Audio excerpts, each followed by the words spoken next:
comprendre bien que il dit que dans Éphésiens chapitre 6, le verset 16, il parlait ensemble avec très bien que nous avons pouvoir pour nous éteindre toutes les flèches enflammées du malin. Par qui ça? Par l'autorité, par la puissance de l'évangile.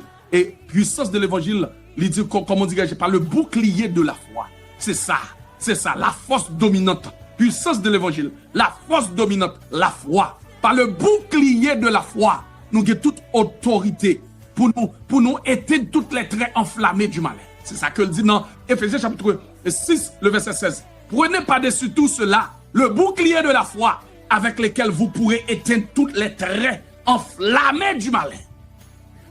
Avec lesquels vous pourrez éteindre toutes les traits enflammés du malin. Prenez par-dessus tout cela le bouclier de la foi. Le bouclier de la foi pour être gardé par la puissance de Dieu. Amen. Gloire à Dieu. Prenez par-dessus tout le bouclier de la foi pour être gardé par la puissance de Dieu. Car le bouclier de la foi avec lequel vous pourrez éteindre tous les traits enflammés du malin. Et prenez aussi le casque du salut. Alléluia. C'est-à-dire l'héritage du salut. Amen.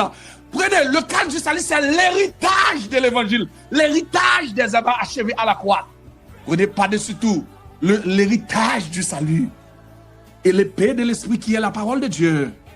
L'épée de l'esprit qui est la parole de Dieu. Ce n'est pas la parole de l'homme.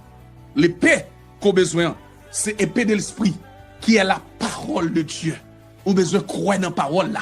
On a besoin, lorsqu'on recevoir parole, recevoir prophétie, il vient pour le construire, il vient pour l'édifier, il vient pour le consoler, il vient pour l'exhorter, il vient pour le délivrer.